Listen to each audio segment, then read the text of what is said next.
आज मैं आपके सामने एक ऐसे टॉपिक रखने के लिए जा रहा हूँ जो टॉपिक सबसे इंपॉर्टेंट साबित होने वाला है और आप लोगों को आज बहुत कुछ चीजें सीखने को मिलेगा। पहले मैं बता देता हूँ, इंडियन आर्म फोर्स जो होते हैं उनको दिल से हम लोग धन्यवाद करना चाहेंगे क्योंकि उन लोगों के वजह से हम लोग सेफली रह पाते हैं। आज हम लोग डिटेल चर्चा करेंगे इंडियन आर्म फोर्स। और जिस दिन हम लोग इंडियन आर्म फोर्स के बारे में बात कर रहे हैं ना, वो इंडियन आर्म फोर्स में कौन कौन आते हैं? 3 लोग ही आते हैं। इंडियन आर्मी आता है, इंडियन नेवी आता है और इंडियन एयरफोर्स आता है। कितने लोग आते हैं? 3 चीजें आता है और 3 ब्रांच आता है। पहले ब्रांच की नाम होता है इंडियन आर्मी, दूसरा नाम होता है इंडियन नेवी, तीसरा नाम होता है आपकी AIR, इंडियन एयरफोर्स। आज हम लोग डिटेल चर्चा करने वाले हैं इसके ऊपर और बहुत सारे जानकारी आपको मिल जाएगा।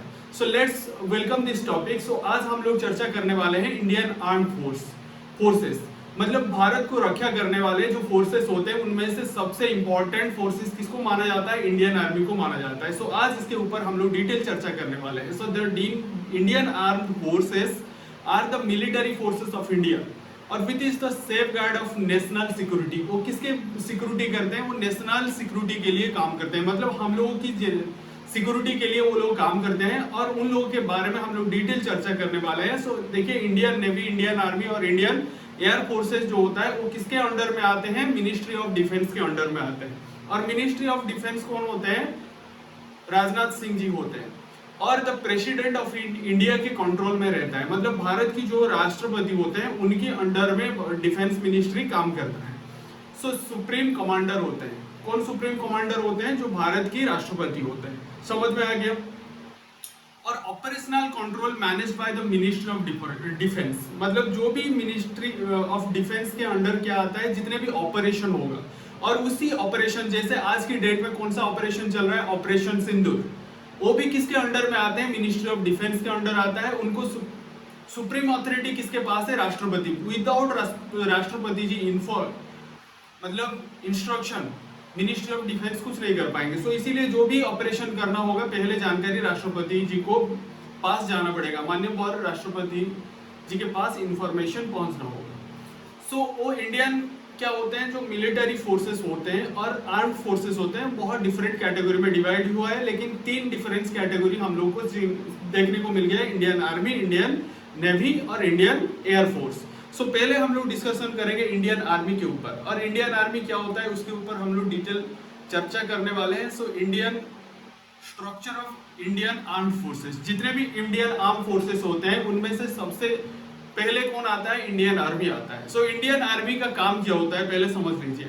Protect the Indian land border. Land border का मतलब क्या होता है? जो स्थल सेना उसको बोलते हैं। स्थल सेना की काम क्या होता है? जितने भी हम लोगों की बॉर्डर होता है, स्थल बॉर्डर होता है, उसको प्रोटेक्शन करना इंडियन आर्मी का काम होता है। और वो क्या करते हैं? कंट्री की इंसर्जेंसी के समय में वो काम करते हैं, ऑपरेशन करते हैं। And support the disaster relief and international security, वो इंटरनेशनल सिक्योरिटी के लिए भी काम करते हैं। समझ में आ गया इंडियन आर्मी का काम क्या होता है?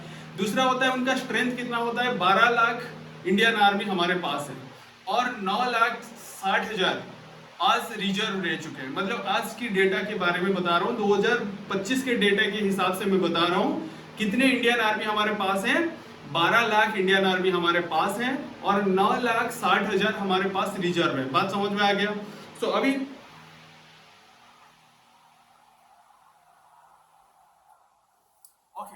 नेक्स्ट स्ट्रेंथ तो आपको समझ में आ गया। स्ट्रेंथ कितना होते हैं? 12 लाख के आसपास होते हैं। कितने लाख होते हैं? 12 लाख के आसपास वो काम कर रहे हैं। और रिजर्व कितना रहते हैं? 9,60,000, 9.6 लाख। वो क्या होते हैं? रिजर्व होते हैं। मतलब कुछ भी एक्सीडेंट हो जाता है उस समय उन लोगों की जरूरत पड़ता है। और उन लोगों की ऑर्गेनाइजेशन किस हिसाब से होता है? उनकी ऑर्गेनाइजेशन डिफरेंट कैटेगरी में डिवाइड हुआ है। पहला कैटेगरी होता है जिसको हम लोग कमांड्स कहते हैं, और 7 ऑपरेशनल कमांड उन लोगों के अंदर देखने को मिलता है। पहला ऑपरेशनल कमांड होता है नॉर्दर्न में, जो होता है उधमपुर में है। और दूसरा होता है वेस्टर्न किस इलाका में है? चंडी मंदिर के आसपास होता है, जम्मू कश्मीर, पाकिस्तान बॉर्डर के आसपास। और जो नॉर्दर्न होते हैं उधमपुर किसके बॉर्डर के पास आते हैं? फोकस ऑन द JNK के बॉर्डर और चाइना बॉर्डर में आते हैं। और ईस्टर्न यानी कोलकाता के जो होते हैं ईस्टर्न बॉर्डर में जो तैनात होते हैं वो चाइना और नॉर्थ ईस्ट इंडिया में वो लोग काम करते हैं। नेक्स्ट वन होता है सर्दर्न, यानी पुणे में जो है वो ट्रेनिंग एंड सर्दर्न इंडिया में आते हैं, मतलब वो ट्रेनिंग के लिए जाना जाता है।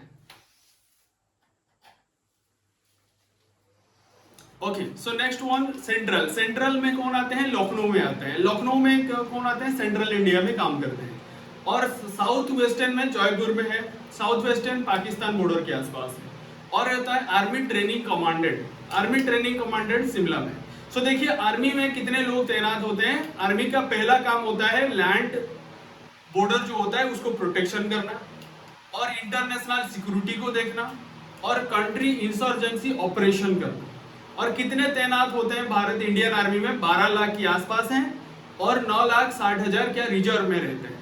और ऑर्गेनाइजेशन देखेंगे तो कमांडेंट के हिसाब से 7 हिस्से में डिवाइड किया गया है। एक होता है northern, western, eastern, southern, central, south western, और आर्म ट्रेनिंग कमांडेंट। ये 7 हिस्से में डिवाइड हुआ है इंडियन आर्मी।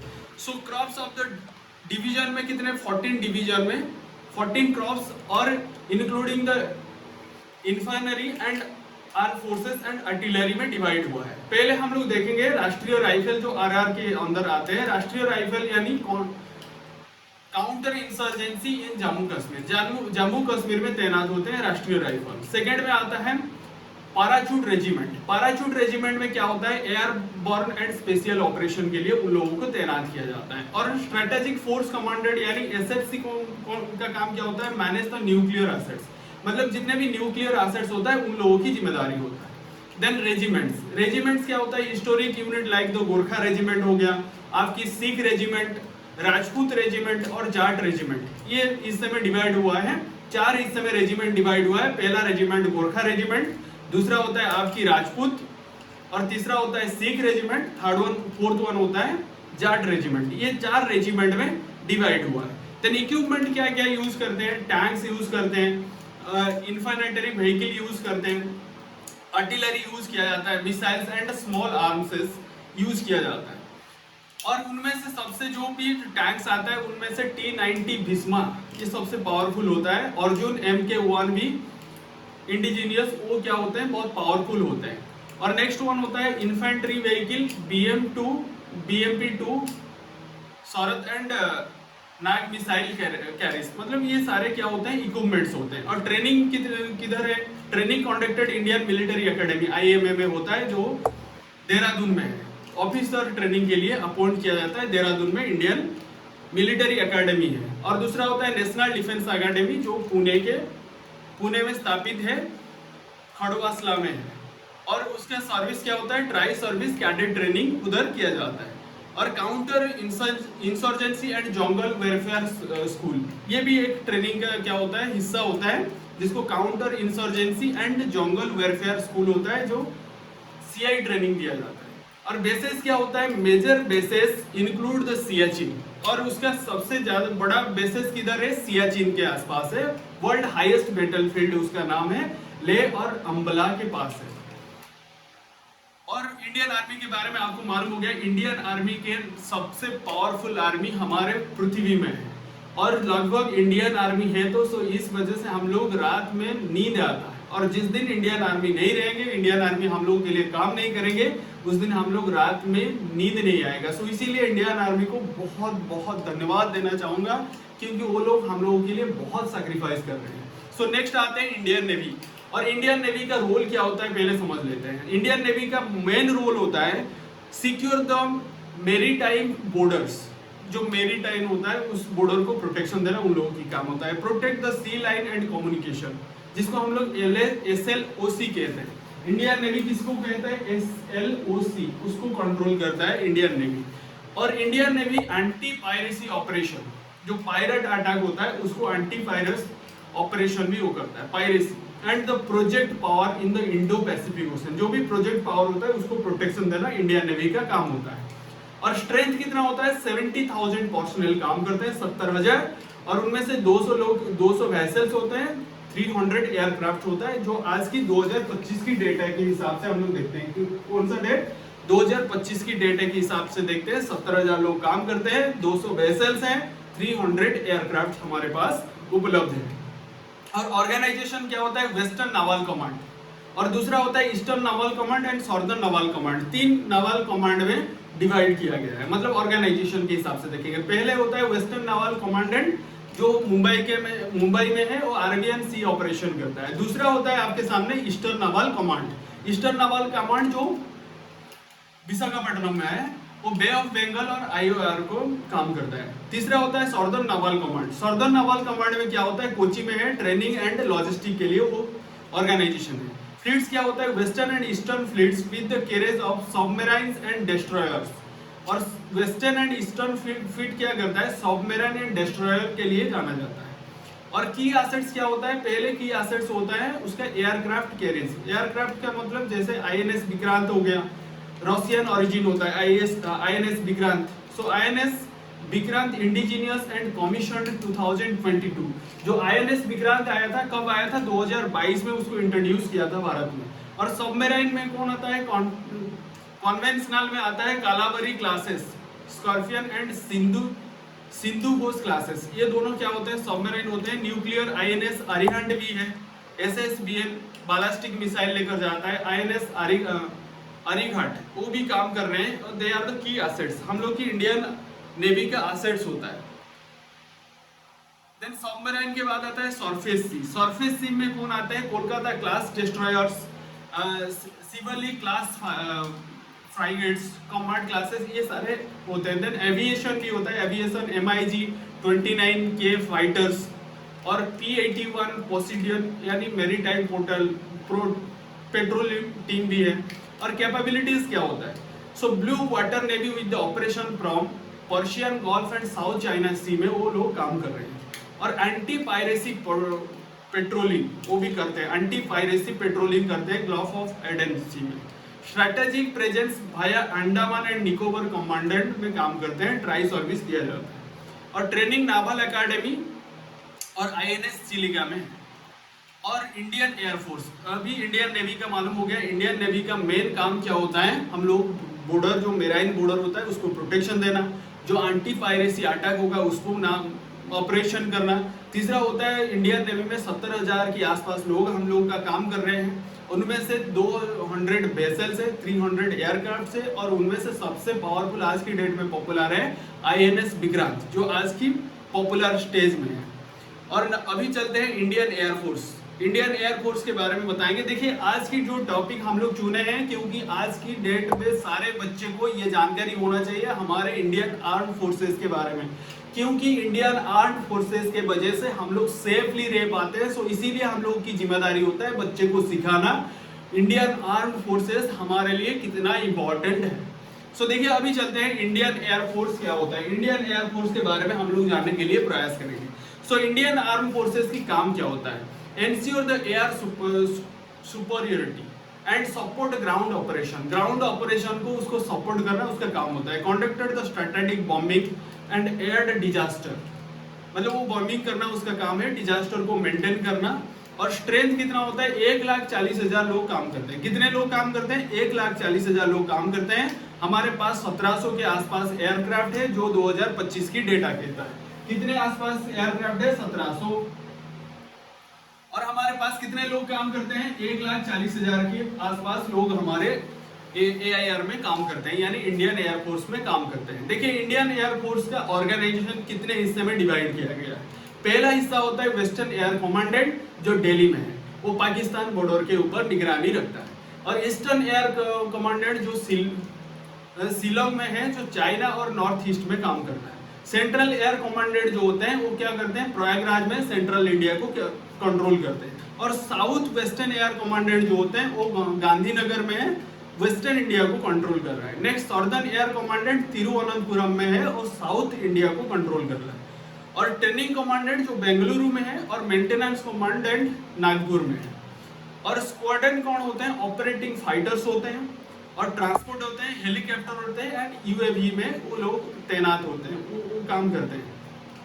सो की एसेट्स उन लोगों के पास क्या होता है, फाइटर जेट हमारे पास है, ट्रांसपोर्ट के लिए भी है, और हेलीकॉप्टर भी है, और UAS भी है। फाइटर में कौन आता है हम लोग पहले समझ लेते हैं। फाइटर में आते हैं राफेल, जो सबसे पावरफुल होता है, 36 एक्वर्ड्स एंड SU-30 MKI में MKI में रखता है। सो इसीलिए हम लोग की जो इंडियन एयर फोर्सेस होते हैं, Indian air forces fighter jet भी हमारे पास है, ट्रांसपोर्ट भी हमारे पास है, हेलीकॉप्टर भी है और UAV होते हैं, हॉर्न टीपी और इंडिजीनियस दृष्टि 10, ये सारे लोग तैनात होते हैं इंडियन एयर फोर्स में काम करते हैं। सो एयर डिफेंस में कौन आता है आज की डेट में सबसे पॉपुलर? S-400। जो S-400 आज की डेट में सबसे पॉपुलर भारतवर्ष में हुआ है और जितने भी वर्ल्ड में लोग उसके ऊपर नजर रख रहे हैं। और आकाश मिसाइल भी है, इंडिजीनियस BMD सिस्टम भी हमारे पास है। कैपेबिलिटीज क्या होता है? हाई अल्टीट्यूड ऑपरेशन, उनका मेन काम क्या होता है? हाई अल्टीट्यूड ऑपरेशन वो कर पाता है।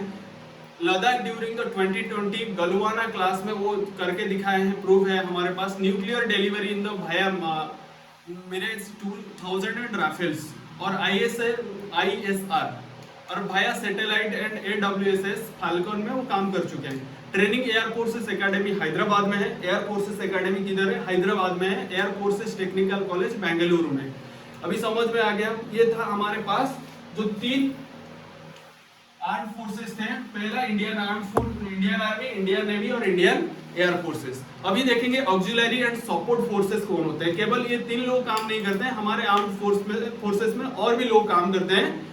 फर्स्ट होते हैं ऑक्सिलरी एंड सपोर्ट फोर्सेस में पहला नाम आता है Indian coast guard. Indian coast guard में रोल क्या होता है? Protect the Indian 7516 kilometre coast line. हमारे पास कितना होता है? 7500 कितने 16 किलोमीटर कोस्ट लाइन होता है। यानी हमारे पास जो कोस्ट लाइन होता है उस कोस्ट लाइन को सुरक्षा देने के लिए भारत सरकार इंडियन कोस्ट गार्ड अपॉइंट किए हैं और उनका काम क्या होता है? कोस्ट लाइन को प्रोटेक्शन देना and conduct the search and rescue operation भी उन लोगों की काम होता है।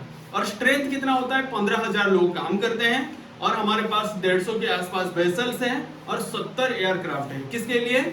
सिक्योरिटी इंडियन कोस्ट गार्ड के लिए। और एसेट क्या होता है? ऑफिसर पोर्टल वेसल्स होता है, सामर्थ क्लासेस और डॉर्नियर एयरक्राफ्ट भी उन लोगों को दिया गया है। और प्रिलिमिनरी पारामिलिटरी फोर्सेस आते हैं। उसके बाद कौन आते हैं? पारामिलिटरी फोर्सेस आते हैं। पारामिलिटरी फोर्सेस की काम क्या होता है पहले समझ लेते हैं, जिसको हम लोग CRPF के नाम से जानते हैं, सेंट्रल रिजर्व पुलिस फोर्सेस। और सेंट्रल रिजर्व पुलिस फोर्सेस की काम क्या होता है? वो इंटरनल सिक्योरिटी में उन लोगों की काम है। CI एंड जम्मू कश्मीर में तैनात है और नक्सल एरियाज में वो लोग काम करते हैं, जो CRPF जवान होते हैं। और BSF जो होते हैं उनका काम क्या होता है? Border security force. वो सारे पारामिलिटरी फोर्सेस में आते हैं। समझ लीजिए पारामिलिटरी फोर्सेस 3 हिस्से में डिवाइड है। First one central reserve police force यानी CRPF, BSF और आसाम राइफल, ये लोग आते हैं पारामिलिटरी में आते हैं। और बॉर्डर ऑफ सिक्योरिटी फोर्सेस में काम क्या होता है? Guard the border with the Pakistan and Bangladesh. वो लोग तैनात होते हैं बांग्लादेश और पाकिस्तान बॉर्डर के आसपास। और आसाम राइफल कौन होते हैं?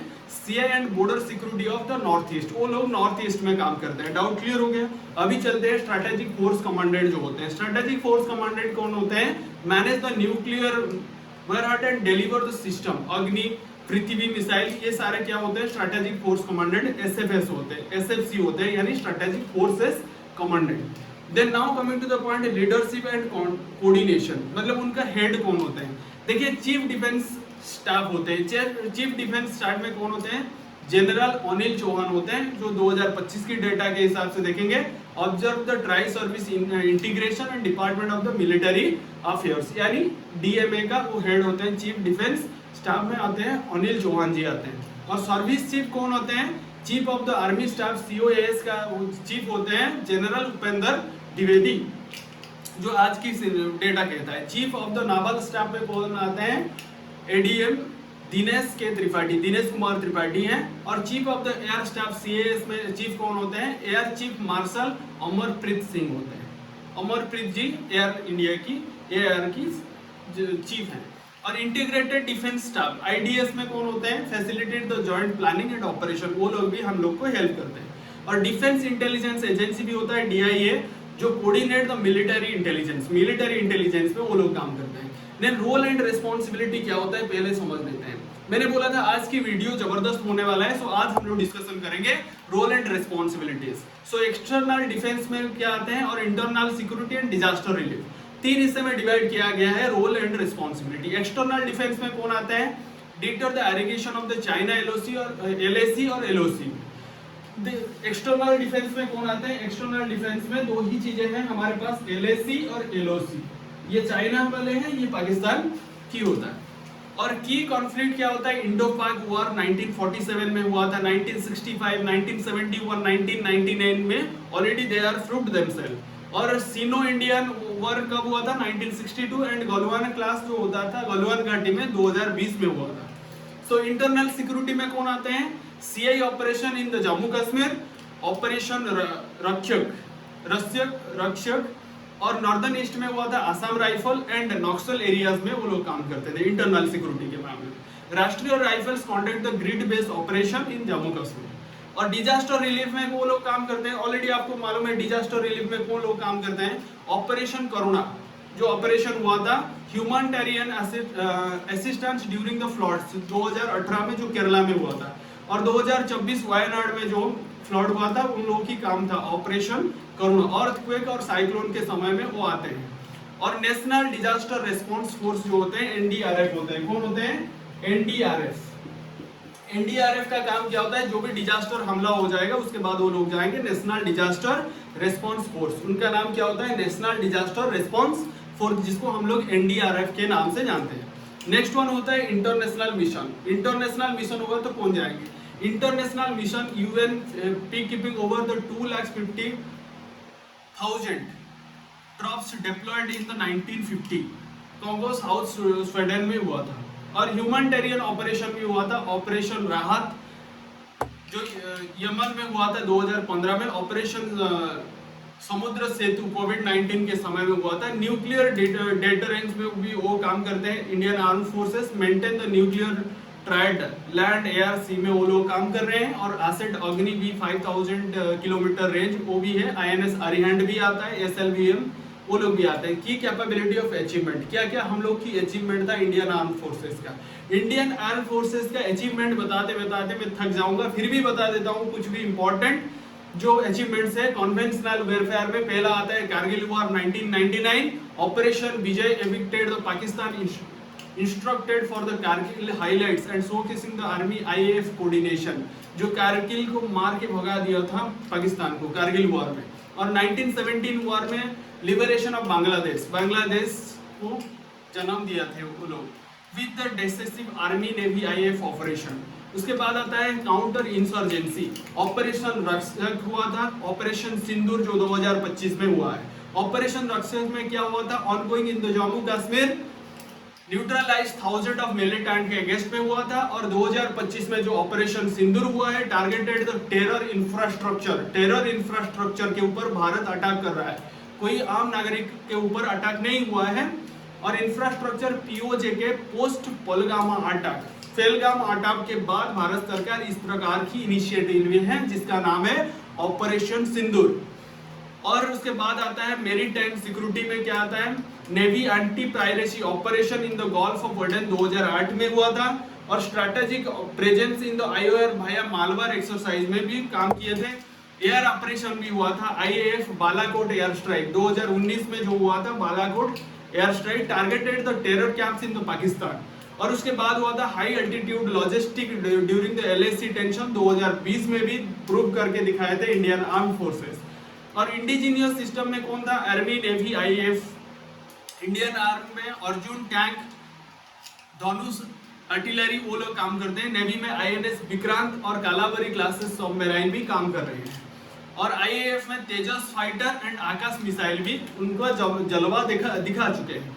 और women in the forces, women serve in the combat roles. IAF pilots army military forces में वुमेन भी काम कर चुके हैं। सो आज के डेट में जो नोटेबल फिगर हम लोग देखेंगे, जो भी आज हमारे पास एक महिला है जो बहुत पॉपुलर है, उनका नाम होता है सोफिया कुरैशी मैडम, जो UN पिकर में उनका विंग संभाल चुके हैं। और विंग कमांडेंट सेलिजा धामी, वो भी एक वुमेन है, first women commandant IAF combat unit में वो काम कर चुके हैं। और मॉडर्नाइजेशन एफर्ट्स क्या होता है देखेंगे, एक होता है थ्रेटेशन, टेक्नोलॉजी इंटीग्रेशन और इंडिजिनेशन। और टेक्नोलॉजी में AI and cyber security defence में आना चाहिए। और ड्रोन्स आ चुका है और स्पेस डिफेंस एजेंसी को ज़्यादा बढ़ावा देना चाहिए। और आज की डेट में जो भारत सरकार डिफेंस बजट कितना रख चुका है 6.21 लाख करोड़, यानी 2025-26 की हम लोग देखेंगे तो कितना है 6.21 लाख करोड़ बजट है डिफेंस के लिए। भारत सरकार इसके लिए काम करते हैं। और इंडियन आर्मी के लिए कितना 16,000 करोड़ इन्वेस्ट कर रहे हैं भारत सरकार। और उनके जो मैन्युफैक्चरिंग होता है डीआरडीओ में होता है, तेजस मिसाइल जो होता है, एमएस होता है, हाइड्रोनिक मिसाइल जो डीआरडीओ में काम होता है। और चैलेंजेस क्या था इंडियन आर्म फोर्स के लिए? चैलेंजेस था operational fatigue, human rights, corruption, modernisation delays and Chinese threat, climate change. ये भी हम लोगों के लिए बहुत मुसीबत सामने आया था। स्ट्रैटेजिक इंपॉर्टेंस क्या होता है? Geopolitical role, nuclear triad, regional influence, global arm market. ये होता है हम लोगों की स्ट्रैटेजिक इंपॉर्टेंस। पहला होता है जियोपॉलिटिकल रोल। जियोपॉलिटिकल रोल में deters the China and Pakistan and strengthening the India role in the Quad. US, Japan, Australia में उनका जलवा दिखाना चाहिए। न्यूक्लियर ट्रायड क्या होता है? Ensure the credible deterrence with the ओग्निवी, आईएनएस अरिहंत एंड राफेल। और रीजनल इन्फ्लुएंस कहाँ होता है? Operation like operation cactus, Maldives 1988, disaster Rafale, relief इराक टू द सॉफ्ट पावर। ये क्या होता है? स्ट्रैटेजिक इंपॉर्टेंस होता है। Global arm market, indigenisation position India as the defence exporter. ये सबसे क्या होता है? Exporter. Example BrahMos and Philippines. जो ब्रह्मोस आज की डेट में बहुत पॉपुलर है।